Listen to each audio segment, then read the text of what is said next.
오늘은 8월 29일 데살로니가 후서 2장 1절부터 12절입니다. 형제들아, 우리가 너희에게 구하는 것은 우리 주 예수 그리스도의 강림하심과 우리가 그 앞에 모임에 관하여 영으로나 또는 말로나 또는 우리에게서 받았다 하는 편지로나 주의 날이 이르렀다고 해서 쉽게 마음이 흔들리거나 두려워하거나 하지 말아야 한다는 것이라. 이 데살로니가 후서는 데살로니가 교인들에게 보낸 두 번째 편지입니다. 바울이. 이 내용은 재림에 관한 이야기들이 굉장히 많습니다. 재림과 그리고 예수님의 강림에 관한 이야기가 많은데, 첫 번째 2장에서 말하는 것은 뭐냐면 성도들이 이 재림과 강림에 대해서 오해하고 있다는 것을 얘기하고 있어요. 그 당시에 바울이 가르친 그 예수님이 재림하실 것이다 라는 말씀을 듣고 많은 사람들이 믿었단 말입니다. 그런데 바울이 없는 사이에 거짓 교사들이 침투해 온 거예요, 교회로. 그래서 이 재림과 강림에 대해서 잘못된 지식을 전하기 시작한 겁니다.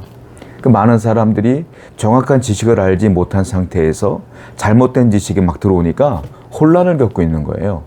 그 중에 하나가 이겁니다. 재림이 온다고 하니까 그냥 두려운 거예요. 이제 세상이 끝났구나 라고 해서 세상을 살아가는 그 성도들 가운데 괴로운 나날을 보내고 있는 분들이 너무 많은 거예요. 그러니까 삶 자체가 언제 이 세상이 멸망할까라는 것 때문에 하루하루가 두려운 거예요. 살아갈 수가 없을 정도로 두려움이 휩싸여 있는 거예요.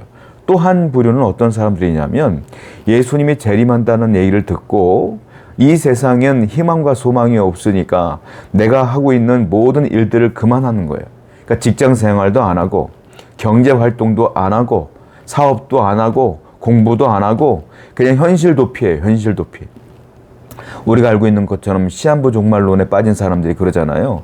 사업장을 정리하고 직장을 정리하고 그냥 산으로 올라가서 기도만 하지 않습니까? 그런 것 같은 거예요. 현실 도피와 현실 속에서 두려움 가운데 거하고 있는 두 부류, 그리고 그 이상의 잘못된 지식으로 인한 잘못된 삶을 살아가는 사람들이 너무 많은 겁니다. 그래서 바울은 그 사람들에게 이 재림에 대한 정확한 지식을 오늘 말씀을 통하여 증거하고 있다는 겁니다.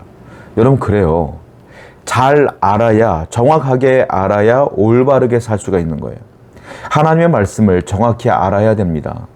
잘못 알게 되면 잘못된 곳으로 빠지게 돼요. 왜 사람들이 이단 사설에 빠집니까? 왜 사람들이 이단 교주를 하나님이라고 착각을 하고 섬깁니까? 진리가 없어서 그래요. 이 마음속에 정확한 지식이 없어서 그래요. 정확한 지식이 없는 상태에서 어떤 카리스마 있는 사람들이 나름대로 논리정연하게 그분이 그래서 하나님이야 라고 말하면 헷갈리기 시작하거든요. 그래서 성도는요, 뭐가 중요하냐면 정확한 말씀에 대한 지식이 필요하다라는 거예요. 말씀을 정확히 알려면 읽어야 돼요. 근데 하나님 말씀을 정확하게 내가 해석을 못해요. 그러니까 정확한 해석을 하는 목회자의 말씀을 또 잘 들어야 돼요. 그 성경 공부도 잘 해야 돼요. 그래서 정확한 지식과 진리를 알고 있어야 우리가 오류에 빠지지 아니하며 이단에 빠지지 않는다라는 것이죠. 오늘도 하나님 말씀을 읽고 묵상하며 잘 들어서 이 마음 가운데 하나님에 대한 지식이 많이 넘쳐나기를 축원드립니다. 3절입니다. 누가 어떻게 하여도 너희가 미혹되지 말라. 먼저 배교하는 일이 있고 저 불법의 사람 곧 멸망의 아들이 나타나기 전에는 그날이 이르지 아니하리니. 바울이 예수님의 재림에 관한 얘기를 하면서 재림이 진짜 오실 때의 현상에 대한 두 가지를 얘기하고 있어요. 첫 번째, 배교하는 일이 있다. 예수 믿다가 예수님을 떠나는 사람들이 많아질 것이다. 이 말이에요. 배교하는 일이 있을 것이다. 또 하나는 불법의 사람이 멸망의 아들이라 불려지는 불법의 사람이 등장할 것이다. 이렇게 표현하고 있어요. 불법의 사람은 우리가 오늘날 어떻게 표현하고 있느냐면 적그리스도 이렇게 표현하고 있죠. 예수님을 대적하는 그리고 많은 사람들을 현혹하는 불법의 사람이 등장을 한다. 그래서 그 불법의 사람 때문에 많은 사람들이 배교하는 일이 벌어질 것이다. 그 불법의 사람은 뒤에 말씀대로 보면은 능력을 행하고 기적을 행하고 이적을 행한다라는 거예요. 자, 불법의 사람의 특징이 뭐냐면 말씀이 없고 기적과 능력과 표적이 나타나. 성도는 그래서 중요한 게 있어요. 무엇이냐면 기적과 표적과 이적에 집중해서는 안 된다라는 거예요. 자, 9절 볼까요? 악한 자의 나타남은 사탄의 활동을 따라 모든 능력과 표적과 거짓 기적과 그 불법의 사람은 이와 같이 표적, 거짓 기적, 모든 능력이 나타난다는 거예요. 그러니까 사람들은 보이는 대로 현혹되다 보니까 어떤 사람이 병 고쳐준다더라, 어떤 사람이 기도했더니 막 쓰러지더라, 어떤 사람들이 기도했더니 뭐 간증이 넘쳐나더라, 이런 데 휩싸여 갖고 막 몰려다닌단 말이에요. 여러분, 그것이 문제라는 거예요. 우리 하나님은 기적의 현장에 있는 것이 아니라 말씀의 현장에 있어요. 기적은 사탄도 보일 수가 있어요. 모세가 나타났을 때에 모세 앞에 마술사들이 모세와 똑같이 마술을 행했던 것을 우리는 기억하지 않습니까? 그런데 모세와 그 마술사들의 근본적인 차이는 뭐예요? 모세는 하나님 말씀을 하나님께서 직접 주신 사람이고 마술사들은 흉내를 내는 것뿐이에요. 표적은 같지만 나중에는 그것이 진짜인지 가짜인지가 드러나지 않습니까? 여러분, 표적을 따라 행하는 것이 아니라 말씀을 따라 움직이셔야 돼요. 그리고 또 중요한 게 있어요. 예수님 재림이 오시기 전에 뭐가 있다고요? 적 그리스도가 출현한다. 그 전에는 재림이 없다라고 분명히 바울은 얘기하고 있어요. 그러므로 우리가 재림에 대한 생각에 꽉 차갖고 현실 도피적인 삶을 사는 것이 아니라 우리는 현실에서 천국 가는 그날까지 열심을 다하여 주를 의지하며 살아가는 거예요. 그리고 두려워할 필요도 없어요. 왜? 재림이 오시면 하늘나라 가는데 뭘 또 두려워해요. 이와 같이 오늘 현실 속에서도 주님의 재림을 소망하지만 현실을 또한 열심히 살아내는 여러분 되기를 축원드립니다. 7절입니다. 불법의 비밀이 이미 활동하였으나 지금은 그것을 막는 자가 있어 그 중에서 옮겨질 때까지 하리라. 불법의 비밀이 이미 활동하고 있대요. 즉 우리가 지금 살아가고 있는 이 현실 속에서 적그리스도적인 활동들이 이미 벌어지고 있다는 거예요. 그렇잖아요?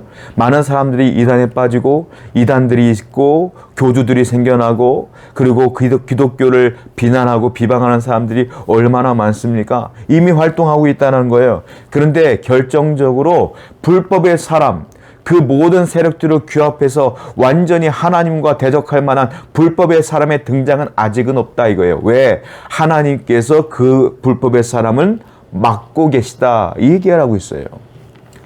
이게 무슨 말이겠어요? 불법의 사람은 사탄의 종입니다. 마귀의 활동이겠죠. 그런데 그 마귀의 사람은 하나님이 막고 있다. 무슨 말이겠어요? 사탄의 활동조차도 하나님이 허락하셔야지만 된다 이거예요. 이 말은 사탄의 위에 누가 있다? 하나님이 계시다. 이 말이에요. 그러니까 여러분들의 인생을 살아가는데 수많은 어려움들이 있고 사탄이 고난을 주고 어려움을 주고 유혹하고 미혹하고 여러분의 사업장을 망가뜨리고 하더라도 하나님께서 그 사탄 위에서 그를 막았을 수 있으니까 여러분 두려워할 필요가 없다 이 말이에요. 아무리 어려운 환경이 있어도 하나님이 돕고 계신다는 사실을 기억하시고 아무리 사탄이 여러분 앞에 코앞에 있다 할지라도 하나님이 그 이상은 여러분들을 건들지 못하도록 막고 계시니 언제나 하나님을 의지하며 승리하시는 여러분들을 축원드립니다. 12절 말씀이에요. 진리를 믿지 않고 불의를 좋아하는 모든 자들로 하여금 심판을 받게 하려 하심이라. 여기 보면 진리, 불의 두 개가 나와요. 진리를 미워하고 불의를 좋아하는 사람은 뭐가 된다? 심판받는다 이 말이에요. 진리는 하나님 말씀이고요. 불의는 지금 적그리스도를 따르는 사람들을 말하는 거겠죠. 하나님 말씀이 아닌 것들을 따르는 사람들 말이겠죠. 자, 인생은요 선택의 연속이에요. 늘 선택하는 겁니다. 우리도 마찬가지예요. 불의를 선택할 것이냐 진리를 선택할 것이냐. 진리와 불의 가운데 우리가 가운데 있다는 거예요. 여러분들은 진리를 선택하여 예수 그리스도를 믿고 있는 줄로 믿습니다. 그런데도요, 이 예수 그리스도를 믿기로 결정했으나 계속해서 우리에게는 선택의 문제가 생겨요.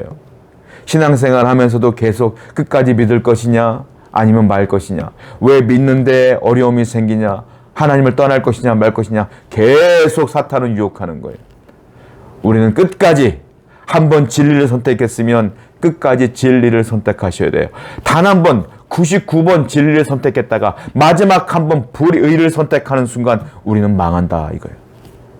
한 번도 오답이 아니라 무조건 100% 정답만 찍고 살아가는 여러분들을 축원드립니다. 진리를 선택하시고 예수님을 선택하여 하나님의 은혜 가운데 거하기를 다시 한번 축원드립니다. 기도하겠어요. 하나님 아버지 감사합니다. 재림에 대한 증거들과 지식을 우리 마음 가운데 새기고 우리 머릿속에 새겨서 언제나 하나님 말씀을 따라 진리를 선택하는 삶을 살게 하여 주옵소서. 예수님의 이름으로 기도드렸습니다. 아멘.